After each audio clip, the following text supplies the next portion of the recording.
Afin de terminer notre série de prédications sur le prophète Habakkuk, aujourd'hui, le chapitre 3, du verset 16 au verset 19, on verra la dernière partie de cette série dont le thème est « Pourquoi le méchant semble-t-il prospérer dans ce monde ?» Et le prophète va terminer avec une confession de foi que je vous invite à la lire maintenant. Le texte dit, Habakkuk chapitre 3, verset 16 au verset 19. « J'ai entendu et mes entrailles sont émuées. À cette voix, mes lèvres frémissent, mes os se consument et mes genoux chancellent. En silence, je dois attendre les jours de la détresse, les jours où l'oppresseur marchera contre le peuple, car le figuier ne fleurira pas. La vigne ne produira rien. Les fruits de l'olivier manquera. Les champs ne donneront pas de nourriture. Les brebis disparaîtront du pâturage. Il n'y aura plus de bœuf dans les étables. Toutefois, je veux me réjouir en l'Éternel. Je veux me réjouir dans le Dieu de mon salut. L'Éternel, le Seigneur est ma force. Il rend mes pieds semblables à ceux des biches et il me fait marcher sur mes lieux élevés. Au chef des chantres, avec instrument à cordes. Je vous invite à la prière. Notre Dieu et notre Père, tu es le Dieu souverain qui conduit toutes les choses à leur bon but. Nous te prions à ces moments, Seigneur, de culte à toi, que tu puisses avoir miséricorde de nos faiblesses et que tu puisses nous accorder ton Saint-Esprit afin de bien comprendre ta parole. Nous voyons que nous sommes faibles vraiment car cette parole, elle est difficile à comprendre. Mais donne-nous, Seigneur, ta sagesse, car cela est ta promesse. Aide-nous, Seigneur, à la mettre en pratique dans notre vie. C'est au nom de notre Seigneur et Sauveur Jésus-Christ que nous prions. Amen. Amen. Crainte et tremblement est le titre d'un très célèbre essai philosophique du philosophe protestant danois Søren Kierkegaard, écrit en 1843. Cet essai philosophique très connu, qui a influencé énormément notre société occidentale, s'appuie sur le titre qui vient du texte de Paul aux Philippiens, chapitre 2, verset 12. Lorsque l'apôtre dit « Travaillez à votre salut avec crainte et tremblement. Non seulement comme en ma présence, mais bien plus encore maintenant que je suis absent. »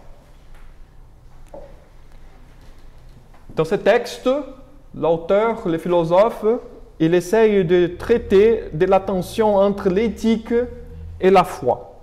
Kierkegaard essaye de montrer l'impasse vécue par Abraham, d'obéir à un Dieu juste et droit, mais qui lui commande de sacrifier son fils. Comment faire? Est-il un assassin? L'acte d'Abraham ne rentre-t-il pas en contradiction avec les principes éthiques et moraux?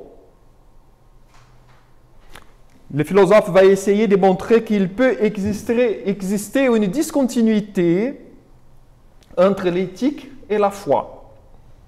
L'éthique se garde au domaine général de l'existence. Comme dit le commandement, tu ne commettras pas d'assassinat, tu ne tueras point, par exemple. Par contre, la foi serait quelque chose de plus personnel, en comportant des paradoxes inexplicables.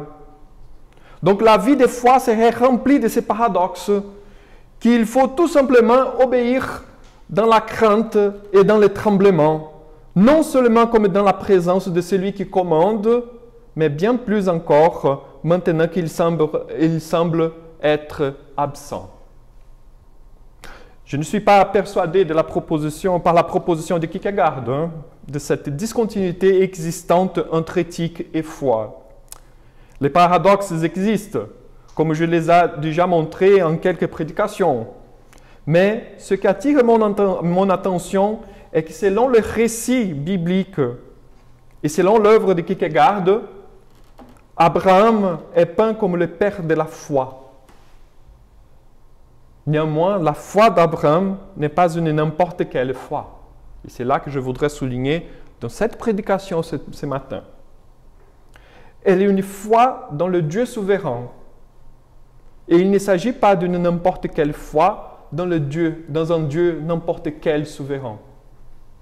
Mais une foi bien instruite qui connaît la souveraineté de ce Dieu.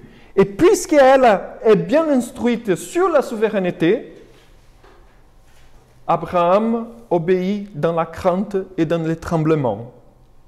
Le texte des Hébreux, chapitre 11, verset 17 au verset 19, nous dit « C'est par la foi qu'Abraham offrit Isaac lorsqu'il fut mis à l'épreuve et qu'il offrit son fils unique, lui qui avait reçu les promesses et à qui il avait été dit « Un Isaac sera nommé pour toi une postérité. » Il pensait que Dieu est puissant, même pour ressusciter les morts.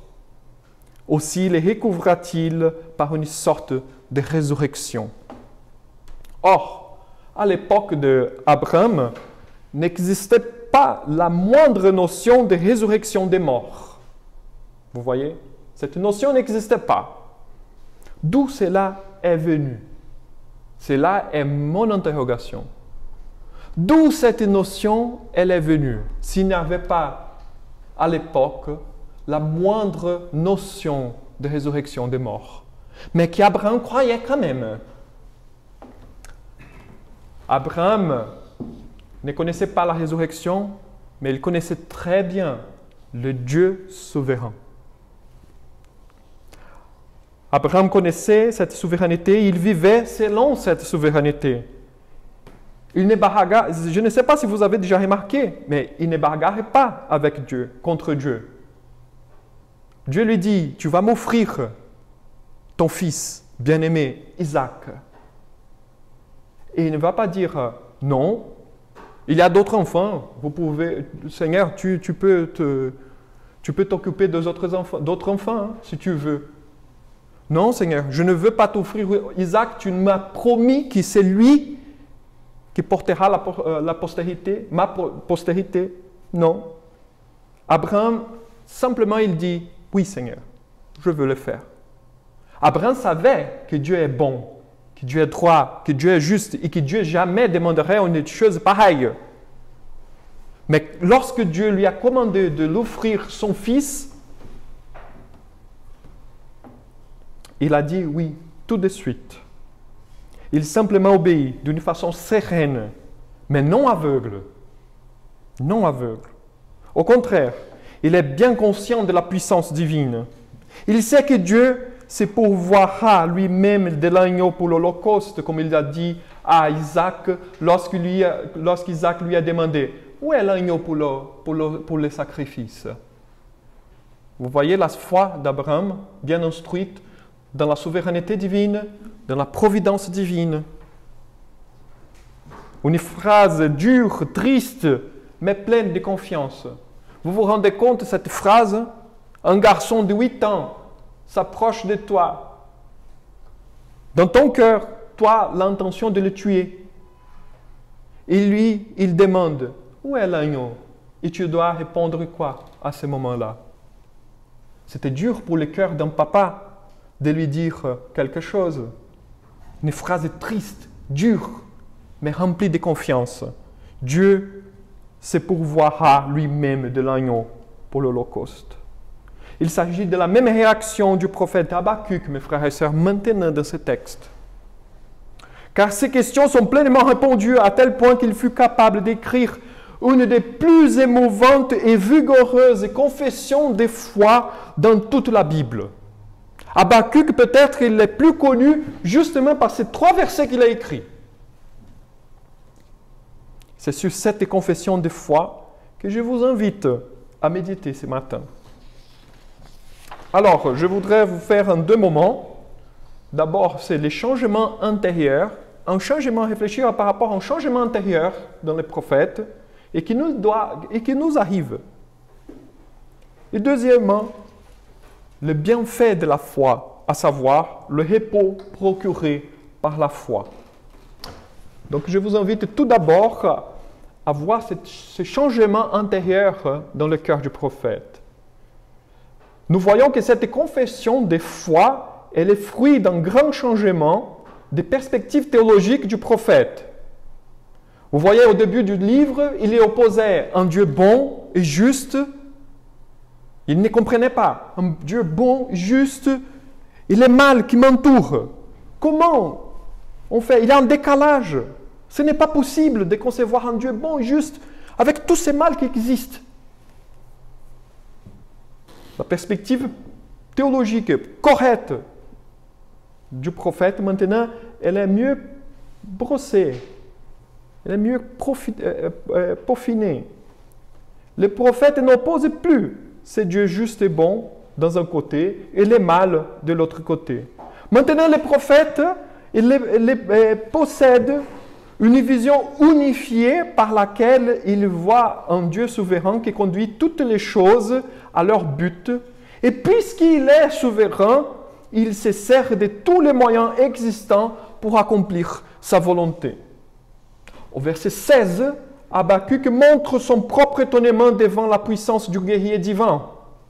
Dans la crainte et dans le tremblement, le prophète est ému depuis ses entrailles, le plus intérieur de son être. C'est quelque chose qui le touche le plus profondément. Sa connaissance de Dieu est approfondie. Il jouit maintenant une relation d'intimité avec Dieu. Il arrive à la même maturité de Job à la fin de sa vie, lorsque Job, dans le chapitre 42, verset 5, il dit « Mon oreille avait entendu parler de toi, Seigneur, mais maintenant, mon œil t'a vu. » Les prophètes se reposent, mes frères et sœurs. Vous voyez? Les prophètes se reposent sur le fait qu'il y aura un jour que Dieu viendra pour mettre une fin à tous les mal, à ce décalage qui existe, à cette rupture de notre existence qui nous tiraille tout le temps à gauche et à droite. Les prophètes voient dans l'avenir. Il ne sera pas comme auparavant lorsque Dieu est venu pour corriger Israël quelquefois ou châtier les nations. Mais il s'agira d'un grand jour où Dieu apportera la justice globale. Car il attendait la cité qui a de solides fondements. C'est celle dont Dieu est l'architecte et le constructeur, dit l'écrivain aux Hébreux, chapitre 11, verset 10, par rapport à la foi d'Abraham. Quand Dieu a promis à Abraham une terre, la terre d'Israël, qui lui serait la promesse, la terre promise, Abraham n'a pas regardé, ah, c'est bien, Dieu va me bénir avec une parcelle de terre. Abraham a raisonné de la façon suivante, mes frères et sœurs. Si Dieu, il est tellement puissant et souverain pour me donner toute cette quantité de terre, j'imagine ce qu'il va me donner à l'avenir. En effet, la terre d'Israël, qu'aujourd'hui nous connaissons comme Palestine, et que les gens sont là-bas en train de se bagarrer à cause de ces morceaux de terre, dans la tête d'Abraham et dans la tête de l'Ancien Testament, était toujours un symbole d'une terre promise à l'avenir. Si Dieu est capable de nous donner tout ça, vous rendez compte ce qu'il va nous donner après? Si Dieu est capable de nous donner aujourd'hui son Fils bien-aimé pour mourir à notre place et pardonner nos péchés, vous vous rendez compte ce qu'il va nous donner à la vie éternelle? Si Dieu fut capable de faire un sacrifice comme tel, vous vous rendez compte de la richesse que nous allons acquérir lorsqu'on sera éternellement avec le Seigneur? Voici une foi mûre. Job, Habakkuk, Abraham.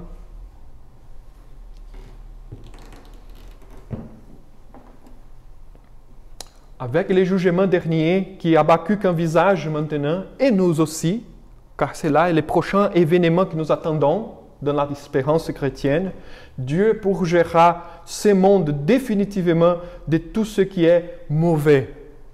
Il n'y aura plus de douleur, il n'y a plus de cris, il n'y a plus de deuil, il n'y aura plus de mort, il n'y aura plus de péché, il n'y aura plus de mal. Maintenant, les prophètes ne voient plus les situations de ce monde, parce que c'est là le problème du décalage de la vision théologique du prophète. Dans un côté, Dieu juste et bon, de l'autre côté, le mal. Mais le mal qui m'entoure maintenant.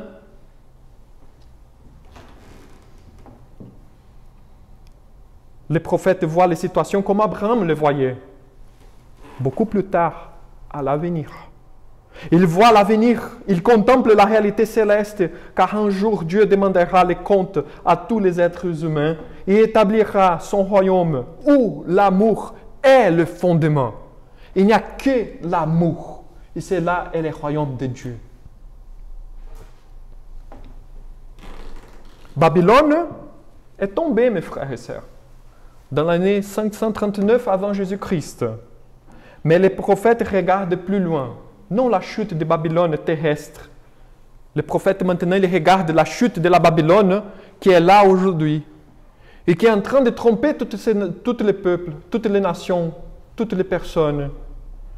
Les prophètes maintenant voient qu'un jour, il n'y aura plus cette tromperie. Les prophètes regardent le retour du Christ pour reprendre son Église, massacrée par ce monde. Les prophètes se reposent maintenant dans l'espérance. Jésus-Christ reviendra. Le Messie reviendra. Et il va établir la justice. La foi du prophète est fondée sur la souveraineté de Dieu qui conduit l'histoire entière avec un bras fort. Rien n'a jamais échappé à la puissance divine et rien n'échappera pas. Alors, quel est le bienfait de savoir tout cela? Quel est le bienfait de cette vie, de ce récit d'Habakkuk? Et là, je vous invite à la deuxième partie de cette prédication sur le repos procuré par la foi. Dans les versets 17 au verset 19, on retrouve cette partie, ce bienfait. Les prophètes réalisent qu'il peut se reposer effectivement en Dieu, non seulement dans l'aspect national, mais dans sa propre existence. Il emploie ces expressions de la vie rurale pour montrer que même sa vie ordinaire est assurée par Dieu. Même s'il n'y a pas de choses basiques pour la vie, les choses de base, comme on a l'habitude de dire, les prophètes réalisent que sa vie ne dépend pas de ces choses, mais elle dépend d'un Dieu souverain, dépend du Dieu de l'Alliance qui accomplit toutes ses promesses. Aujourd'hui, mes frères et sœurs, nous sommes dans une course pour les vaccins. Et c'est là quelque chose de très important que j'aimerais bien souligner. Moi-même, je me suis déjà fait vacciner. Mais nous ne devons pas oublier que notre vie ne dépend pas d'être ou pas être vacciné. Notre vie est entre les mains de notre Rédempteur. Cela veut dire que l'on n'a pas besoin de faire les vaccins? Non. Cela est revenir à la vision d'une foi aveugle comme celle proposée par les philosophes protestants Dénois, Soran, Kierkegaard. La foi dans la souveraineté divine est celle qui connaît ce Dieu souverain et qui peut se reposer en lui sur le fait qu'il prend soin de chaque détail de la vie. C'est pourquoi on n'a pas peur Si on doit attraper le virus, on va attraper le virus. Si on ne doit pas attraper le virus, on ne va pas attraper le virus. Le plus important, ce n'est pas les deux choses. Le plus important, c'est que Dieu doit être glorifié dans toutes les circonstances, soit avec virus, soit sans virus. Et c'est là est le but de la vie chrétienne. Comment ça se fait? Par le fait que nous devons être sûrs et certains que derrière à notre vie quotidienne, notre Dieu est celui qui la soutient et rien n'échappe à son pouvoir. C'est comme Habakkuk. Habakkuk, il dit, on va souffrir, je vais périr. Mais le plus important, c'est que moi, je suis avec toi, Seigneur.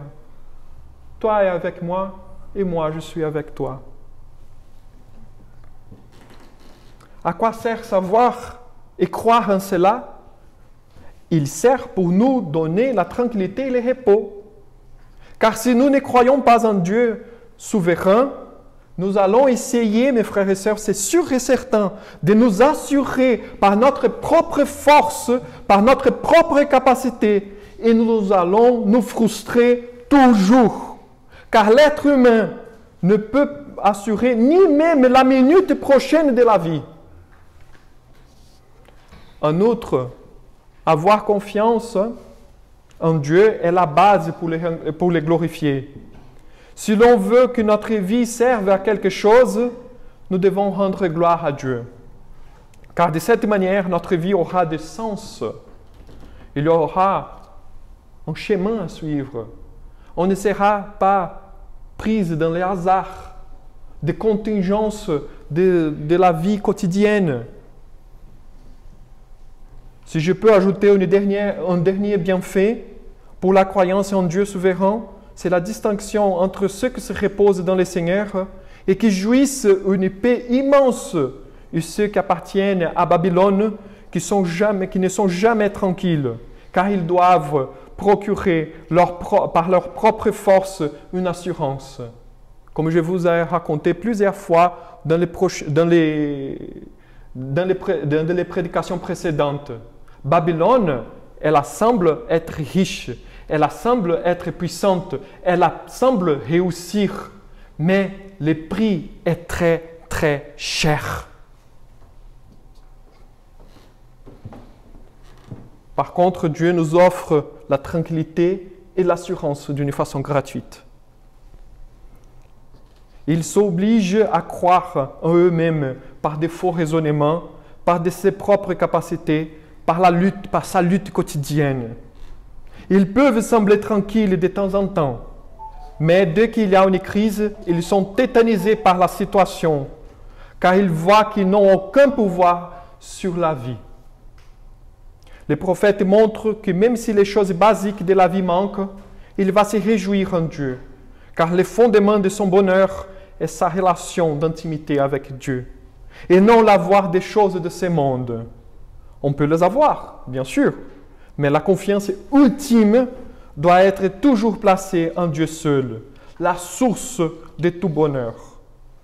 Alors, une foi dépourvue de toute espérance humaine, de tout attachement à ce monde, de toute mauvaise compréhension par rapport à Dieu et au mal et à la méchanceté des personnes, le prophète ne s'égarera jamais de Dieu. Jamais, car il reconnaît qu'il n'y a pas d'autre chemin. Même si je ne suis pas d'accord avec Dieu dans certaines choses de ma vie, il n'y a pas d'autre chemin. Comme Pierre a dit, nous allons où? C'est toi qui as les paroles de la vie éternelle. On va chercher où? Ainsi, même la confiance du prophète est due à la souveraineté divine. Le prophète n'a rien, il n'apporte rien, il simplement reçoit de la part de Dieu tout ce qu'il faut, à savoir la grâce et l'amour, ce qu'il faut. Voici les solides fondements de la foi, les promesses de l'alliance sur lesquelles on peut se reposer. Au lieu de se baser sur les sentiments humains qui se trompent trop souvent ou sur les raisonnements humains qui changent tout le temps, Dieu nous appelle à nous baser sur les promesses de l'alliance qui ne change jamais, qui ne manque jamais, car Dieu est notre force, Dieu est notre refuge, Dieu est notre forteresse. Il ne nous donne que la force pour endurer jusqu'à la fin, mais il nous procure la vitalité pour courir vite, comme la biche dans les lieux élevés. Je ne suis persuadé que pas mal parmi vous ont des problèmes et qui passent par des défis dans leur vie quotidienne. Mais si vous endurez jusqu'à maintenant, c'est grâce à ce Dieu souverain qui vous tenez par la main. Ne pensez pas que cela vient de vous. Jamais. On pense que c'est nous qui nous endurons. Non, c'est Dieu par sa force qui est en train de pousser en nous. Parce que si Dieu n'est pas là, comme ça, la vie humaine est terminée.